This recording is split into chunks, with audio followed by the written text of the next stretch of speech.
అందరికీ నమస్కారం. గత 2 రోజులుగా వైసీపీ పార్టీ నాయకులు ఎలక్షన్ కమిషన్ ఇచ్చిన సర్క్యులర్, పోస్టల్ బ్యాలెట్స్ మీద ఇచ్చిన ఒక క్లారిఫికేషన్ కానీ సర్క్యులర్ దాని మీద ఇది అన్యాయం, అక్రమం, ఎలక్షన్ కమిషన్కి అథారిటీ లేదని చెప్పి ఏదో వాళ్ళకి నచ్చిన భాషలో మాట్లాడుతున్నారు. నేను వైసీపీ నాయకులు చెప్పేది ఏంటంటే, అసలు మీరు ఏదైనా కాగితం ఇచ్చేటప్పుడు చదువుకోవడం నేర్చుకోండి, లేదు చదువు వచ్చిన వాడితో చదివించుకోండి. అంతేగాని ఏదో మీకు అవకాశం వచ్చిందనో, లేదంటే ఏదో మనం ఒక అల్లరి చేయాలనో, ఎలక్షన్ కమిషన్ లాంటి వ్యవస్థతో మీరు పిచ్చి పిచ్చిగా మాట్లాడి ఏదో మీకు తెలిసిందే వేదం అనో, లేదా మీకు తెలిసిందే చట్టం అని అనుకుంటే అది పొరపాటు. అసలు టీడీపీ వాళ్ళు ఏం అడిగారు, ఎలక్షన్ కమిషన్ ఏమిచ్చింది, మీరు దాని మీద ఏం ప్రొటెస్ట్ పెట్టారు? వీటికి ఏటికి సమాధానం లేదు, సంబంధం కూడా లేదు. సమాధానం సంబంధం రెండు లేవు. ఏదో కాగితం ఇచ్చారు, ఒక 10 మంది నాయకులు వెళ్ళారు, అది పెద్ద ఇష్యూలాగా ఎలక్షన్ కమిషన్లో ఒక విజ్ఞాపన పత్రం ఇచ్చి బయట ప్రెస్కి వచ్చి టీడీపీను ఎలక్షన్ కమిషను కలిసిపోయింది అంటున్నారు. ఆ సజ్జల రామకృష్ణారెడ్డి ఇంకెక్కువ మాట్లాడుతున్నాడు. వైరస్ అండి, టీడీపీ వైరస్ ఎలక్షన్ కమిషన్ సోకిందంట. మేము వైరస్ అయితే నువ్వు క్యాన్సరు ఈ రాష్ట్రానికి. కాబట్టి మాట్లాడేటప్పుడు భాష కూడా అవసరం. అధికారం ఉందనో లేదా మైకులోనో మీ సొంతం కాబట్టి మీ ఇష్టం మాట్లాడితే అది కరెక్ట్ కాదు. ఎలక్షన్ కమిషన్ని టీడీపీ ఏమడిగింది? మేము 10/5/2024 ఒక రిప్రజెంటేషన్ ఇచ్చాం. ఏమని? అయ్యా పలానా రూల్లో బ్యాలెట్ పేపర్ మీద ఆర్ఓ గారి ఫాస్ట్ మెయిల్ కానీ సిగ్నేచర్ కానీ లేకపోతే రిజెక్ట్ చేసే ప్రొవిజన్ లేదు. అటువంటిది ఏదైనా జరిగితే ఎక్కడ బ్యాలెట్ పేపర్ మీద కావాలని వేయకపోయినా, లేదు పొరపాటున వేయకపోయినా, బ్యాలెట్ పేపర్ వెనకాల మామూలుగా మన ఎలక్షన్లో అయితే సంతకాలు పెడతారు ఆ ప్రిసైడింగ్ ఆఫీసరు. ఇక్కడ ప్రిసైడింగ్ ఆఫీసర్ ఉండడు కాబట్టి, ఆర్ఓఏ కాబట్టి ఆర్ఓ గారి ఫాస్ట్ మెయిల్ దాని మీద ముద్ర వేయాలి. ఒకసారి మర్చిపోవచ్చు, లేదు పని హడావుడిలోనో కావాలనో సంతకం పెట్టలేకపోవచ్చు. ఏ సందర్భంలో అయినా సరే, కారణం ఏదైనా సరే, అటువంటి ఫాస్ట్ మెయిల్ కానీ ముద్ర కానీ లేనప్పుడు ఆ పోస్టల్ బ్యాలెట్ని రిజెక్ట్ చేయొద్దని చెప్పి మేము ఎలక్షన్ కమిషన్ అడిగాం. అది కూడా ఏంటి, అది రూల్లో ఉంది. ఎలక్షన్ కమిషన్ ఇచ్చిన 19/7/2023 సర్క్యులర్లో అది రూల్లో ఉంది. మీరు కౌంటింగ్ అప్పుడు ఇది ఇబ్బంది అవుతుంది, కొంతమంది ఆర్ఓలు తెలియక ఫాస్ట్ మెయిల్ లేదు కాబట్టి బ్యాలెట్ డూప్లికేట్ అనో లేదా ఈ బ్యాలెట్ ఇన్వాలిడ్ అనేది పక్కన పెట్టేస్తారు. ఎందుకంటే పోస్టల్ బ్యాలెట్కి ఈవీఎంలు పెట్టిన అధికారులు ఉన్నారు ఇవాళ. అంతటి మేధావులు ఇవాళ ఎలక్షన్ డ్యూటీలో పనిచేస్తున్నారు. కాబట్టి ఏది చెప్పినా స్పష్టంగా ఎలక్షన్ కమిషన్ చెప్పితేనే కింద కౌంటింగ్లో అది అమలవుతుంది తప్ప నోటి మాటకి చెప్తే కుదరదు. ఈ రూల్ని మీరు స్పెసిఫిక్గా రూల్ ఇలా ఉంది కాబట్టి పోస్టల్ బ్యాలెట్ వెనకాల ఆర్ఓ గారి సంతకం ముద్ర లేకపోతే దాన్ని రిజెక్ట్ చేయొద్దు అని సర్క్యులర్ ఇవ్వండి అని అడిగాం. రెండో అంశం, పోస్టల్ బ్యాలెట్ ఇచ్చినప్పుడు ఓ డిక్లరేషన్ ఉంది 13A. అంటే ఎంప్లాయీ డీటెయిల్స్, ఎక్కడ ఓటు ఉంది ఇవన్నీ కలిపి ఆయన సిగ్నేచర్ పెడితే ఆ సిగ్నేచర్ని అటెస్ట్ చేస్తూ ఒక గజిటెడ్ ఆఫీసర్తో అటెస్టేషన్ చేయించారు. ఈ గజిటెడ్ ఆఫీసర్ ఎవరు? అక్కడే ఫిల్ స్టేషన్ సెంటర్లోనే ప్రభుత్వం తరఫున ఒక గజిటెడ్ ఆఫీసర్ని పెట్టి ఆయన సంతకం పెట్టి స్టాంప్ వేసి ఆయన వివరాలు అందులో రాస్తాడు. ఎక్కడన్నా పొరపాటున స్టాంప్ వేయకపోయినా, లేదంటే ఆయన డీటెయిల్స్ లేకపోయినా అది ఓటర్ తప్పు కాదు, అది ప్రభుత్వం బాధ్యత ఫిల్ స్టేషన్ సెంటర్లో. కాబట్టి అటువంటి వాటిని రిజెక్ట్ చేయొద్దు. ఈ 2 కారణాల వలన పోస్టల్ బ్యాలెట్స్లో ఎక్కువ నష్టం జరుగుతుంది కాబట్టి వీటి మీద మీరు క్లారిఫికేషన్ ఇవ్వాలి. ఉన్న రూల్ పొజిషన్ మీరు కౌంటింగ్ ఏజెంట్లు అందరికీ, కౌంటింగ్ ఆఫీసర్స్ అందరికీ తెలిసేటట్లు ఓ సర్క్యులర్ ఇవ్వండి అని చెప్పి అడిగాం. ఆయన పరిశీలిస్తా అన్నాడు. ఎలక్షన్ అయిపోయింది. అయిపోయిన తర్వాత 18వ తారీఖున మళ్ళీ మేము ఆ రోజున పలానా కాగితం ఇచ్చాము, దాని మీద ఇప్పుడు మీరు ఒక క్లారిఫికేషన్ ఇవ్వాలి, లేదంటే రేపు కౌంటింగ్లో ఇబ్బంది అవుతుంది, మరి ఎలక్షన్ అయిపోయింది కాబట్టి దీని మీద మీరు ఖచ్చితంగా ఒక నిర్ణయం తీసుకోవాలని చెప్పినప్పుడు నేను మీరు చెప్పిన రూల్ పొజిషన్ కూడా చదివాను, ఒక్కసారి అవసరమైతే ఢిల్లీ ఆఫీస్తో కూడా మాట్లాడి నేను దీనికి క్లారిఫికేషన్ ఇస్తానని చెప్పి 25/5/2024 ఆయన క్లారిఫికేషన్ ఇవ్వడం జరిగింది. ఆయన క్లారిఫికేషన్లో ఏం చెప్పాడు, ఆయన కొత్తగా ఏం చెప్పలా.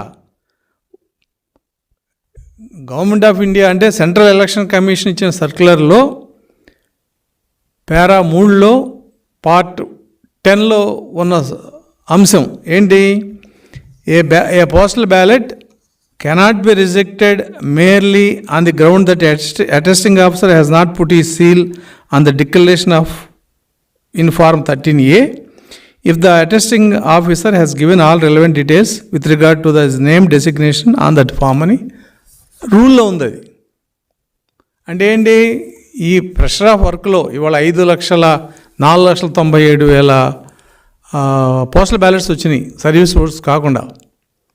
కాబట్టి ఎక్కడన్నా రష్ ఉన్న చోట కొన్ని చోట్ల పొద్దున్న సాయంత్రం దాకా ఈ ఎక్సర్సైజ్ జరిగింది. అదే రష్లో ఎక్కడ చిన్న ఇటువంటి పొరపాట్లు జరుగుతాయి కాబట్టి మేము కూడా దాన్ని ఏమన్నామంటే లిబరల్గా ఉండాలి, రూల్ పొజిషన్ ఉంది కాబట్టి మీరు ఆ ఆర్ఓలకి చెప్పండి అని చెప్పాము. ఆయన ఏం చెప్పాడు, ఈ పొజిషన్ ఇలా ఉంది కాబట్టి ఆ గజిటెడ్ ఆఫీసర్ ఎవరైతే స్టాంప్ వేయలేదో ఆయన వివరాలు అందుట్లో ఉంటాయి కాబట్టి ఆ వివరాలని మీరు అన్ని జిల్లాల్లో షేర్ చేసుకోండి. ఎందుకంటే నా ఓటు వేరే జిల్లాలో ఉండి నాకు ఎలక్షన్ డ్యూటీ వేరే జిల్లాలో ఉంటే నేను ఎక్కడ పని చేస్తున్నానో అక్కడికి వెళ్ళి ఓటేయాల్సి వచ్చింది. కాబట్టి ఆ ఓటు మళ్ళీ తిరిగి నేను ఓటు పనిచేసి జిల్లాకు రావాలంటే వాళ్ళు ఒక కలెక్షన్ సెంటర్ పెట్టుకున్నారు, అన్నీ పంచుకున్నారు. కాబట్టి అందరు ఆర్ఓలకి ఈ రాష్ట్రంలో 175 మంది ఆర్ఓలకి కూడా ఈ డీటెయిల్స్ ఏ గజిటెడ్ ఆఫీసర్ అటెస్ట్ చేశాడనేది పంపించండి అని చెప్పి ఆయన చెప్పాడు. అలాగే ఈ రూల్ పొజిషన్లో ఏదైతే ఉందో దాన్ని ఫాలో అవ్వండి అన్నాడు. రూల్ పొజిషన్లో ఏముంది, పొరపాటున ఎక్కడన్నా ఆయన సీల్ కానీ ఏమైనా వేయకపోతే అటువంటి వాటిని మీరు కన్సిడర్ చేయాల్సిందే అన్నాడు. రెండో అంశం ఏంటి, ఫాస్ట్ మెయిల్ మీద రూల్ పొజిషన్ స్పెసిఫిక్గా ఉంది, దాన్ని మేము అడిగాం. రెండోది ఎలక్షన్ కమిషన్ రూల్స్లో ఏముంది, ఎవరైతే పోస్టల్ బ్యాలెట్స్కి ఆర్ఓగా ఉన్నారో ఆ ఆర్ఓ బ్యాలెట్స్ మీద ఫాస్ట్ మెయిల్ వేయాలి అని ఉంది. వేయకపోతే రిజెక్ట్ చేయమని ఎక్కడా లేదు. పోస్టల్ బ్యాలెట్స్ మీద కనుక ఫారం 13A కానీ 13B కానీ వీటి మీద ఓటర్ సంతకం లేకపోయినా ప్రాపర్ అటెస్టేషన్ లేకపోయినా దాన్ని రిజెక్ట్ చేసే అవకాశం ఉంది తప్ప ఫాస్ట్ మెయిల్ లేకపోతే బ్యాలెట్ అని తీసేయమని ఎక్కడ లేదు. దానికి ఎలక్షన్ కమిషన్ ఏం చెప్పిందంటే ఆ బ్యాలెట్ సీరియల్ నెంబర్ని మీకు కౌంటర్ ఫైల్స్ వస్తాయి కాబట్టి దాంట్లో వెరిఫై చేసుకోండి, అది టాలీ అవుతే దాన్ని వ్యాలిడ్ బ్యాలెట్గా తీసుకోండి అని చెప్పి ఎలక్షన్ కమిషన్ స్పష్టంగా చెప్పడం జరిగింది. అంటే ఇప్పుడు మనం ఇంటి అడ్రస్ దొరకదు, అడుగుతాం పక్క వాళ్ళని, బాబు ఈ ఇల్లు ఇదే అంటే పలానా వెంకటేశ్వర గారు రామ గారు అవునంటాం, కాదు అయ్యా మీరు ఆధార్ కార్డు చూపించని అంటారు, ఆధార్ కార్డులో ఆయన ఫోటో అన్నీ ఉంటాయి, ఇంకంతకంటే ఎవిడెన్స్ ఏం కావాలి. సేమ్ అలాగే వాళ్ళ ఎలక్షన్ కమిషన్ కూడా ఎక్కడన్నా బ్యాలెట్ పేపర్ మీద ఫాస్ట్ మెయిల్ కానీ ప్రింట్ లేకపోతే ఎలాగో యూజ్డ్ బ్యాలెట్ పేపర్ అకౌంట్ ఉంటుంది కాబట్టి ఆ సీరియల్ నెంబర్లో ఇది ఉందా లేదో చూసుకోమన్నాడు. ఆయన ఉంటే దాన్ని వ్యాలిడ్గా ట్రీట్ చేయమన్నాడు. మూడో అంశం,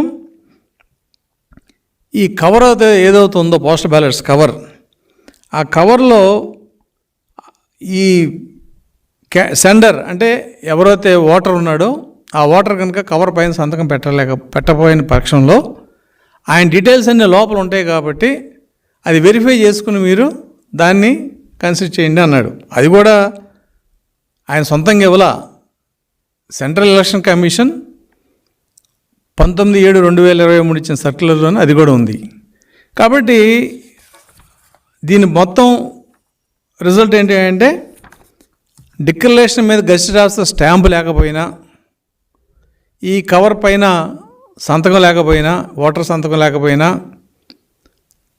ఫాస్మెయిల్ బ్యాలెట్ పేపర్ లేకపోతే ఈ 3 అంశాల్లో బ్యాలెట్ పేపర్ని రిజెక్ట్ చేయకూడదు. ఇది మీరు ఫాలో అయ్యి దాని ప్రకారం దాన్ని వ్యాలిడ్ చేయాలి. ఇన్ కేస్ బ్యాలెట్ పేపరు అకౌంట్లో టాలీ కాకపోతే ఆ బ్యాలెట్ పేపర్ రిజెక్ట్ చేయమన్నాడు. కవర్ మీద సంతకం లేకపోయినా, లోపల ఇన్ఫర్మేషన్ లేకపోయినా రిజెక్ట్ చేయమన్నారు. అటెస్టేషన్లో గెజిటెడ్ ఆఫీసర్ సీల్ లేకపోయినా, గెజిటెడ్ ఆఫీసర్ డీటెయిల్స్ ఉంటే అందుట్లో దాన్ని వ్యాలిడ్ చేయమన్నాడు. ఇందుట్లో ఆయన సొంతంగా తీసుకున్న నిర్ణయాలు ఏం లేవు. పైగా ఇంకొక ఆశ్చర్యకరమైన విషయం ఏంటంటే, వైసీపీ వాళ్ళు ఇచ్చిన లెటర్లో వాళ్ళు ఏం చెప్తారు, postal ballot paper shall be rejected without opening it's inner cover 13B if the declaration has not been duly signed by the elector or has not been attested by an officer competent to do so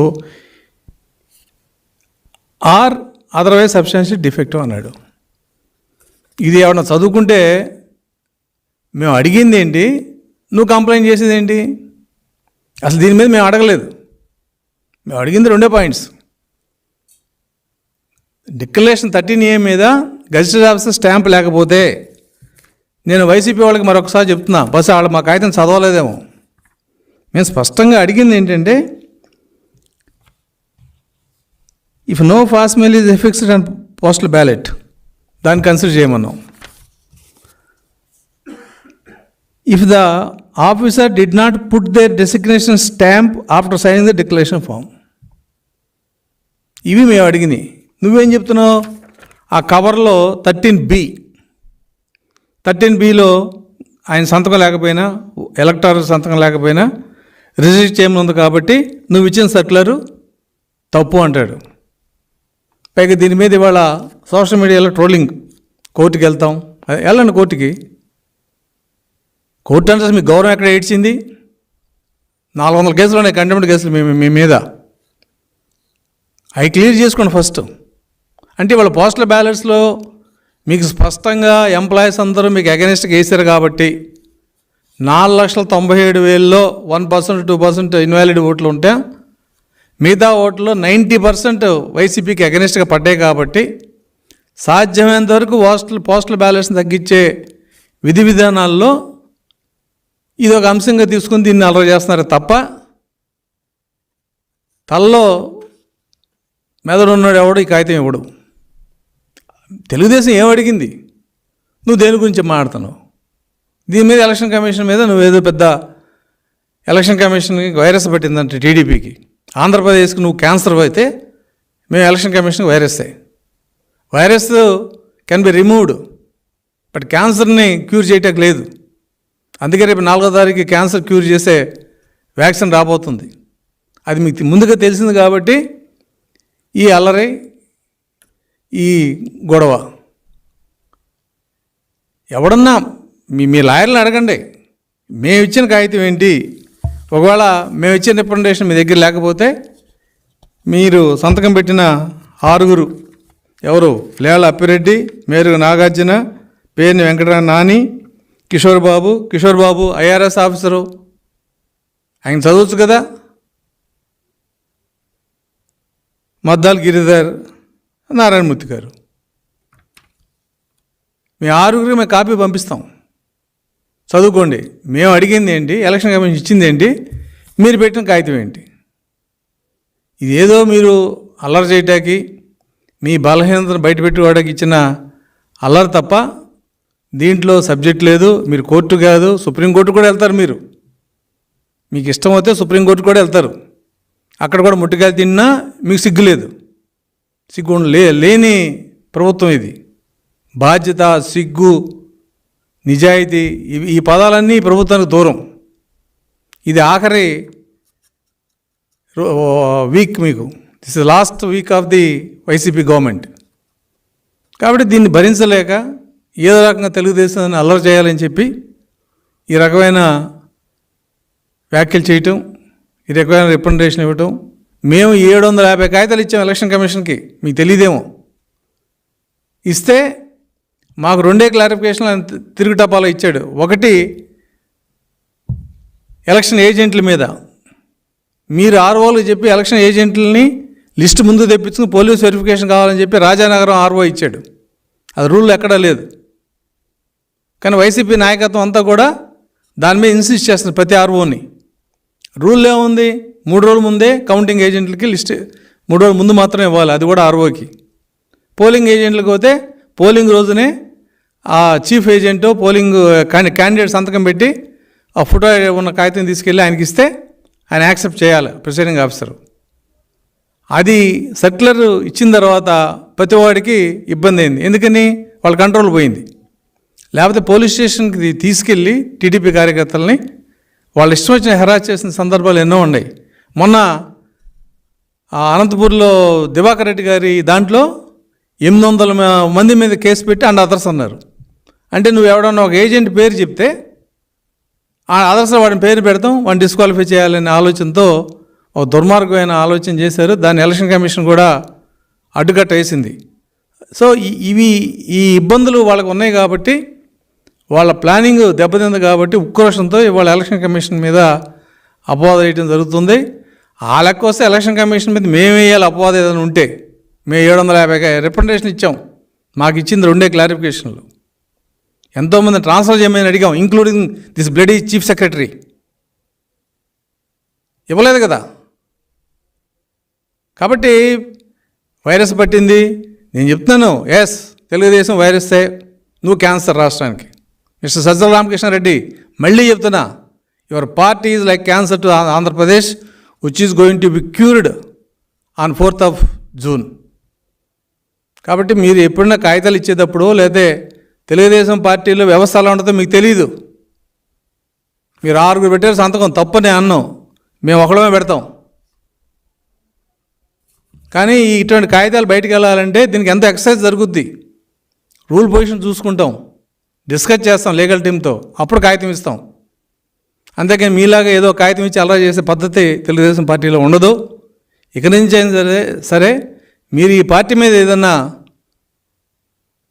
comment చేయాలన్నా, ఈ పార్టీలో జరిగిన అంశాల మీద మీరు తప్పట్టాలన్నా కూడా 1కి 2 సార్లు చెక్ చేసుకోమని చెప్పి నేను మనవి చేస్తూ, మీరు హైకోర్టుకు కాదు, సుప్రీంకోర్టుకు కాదు, ప్రజాకోర్టులో ఎలాగ మీరు ఓడిపోయారు, అక్కడ ఓడిపోతారు. కాబట్టి ఓటమి అనేది ఇక మీకు భవిష్యత్తు, ఆ భవిష్యత్తు గుర్తు పెట్టుకుని ఇప్పటికైనా కనీసం ఈ వారం రోజులైనా సక్రమంగా ఉండాలని చెప్పి మా మిత్రులకు సలహా ఇస్తూ, తెలుగుదేశం పార్టీ అనేది చాలా స్పష్టంగా చట్ట ప్రకారం వెళ్తుందనే విషయం మాకు ఆ నమ్మకం మాకు ఉంది. కాబట్టి మేము ఇచ్చే కాగితాల మీద కూడా మాకు ఆ విధానం ఎప్పుడు చూసే మేము చేసుకుంటాం.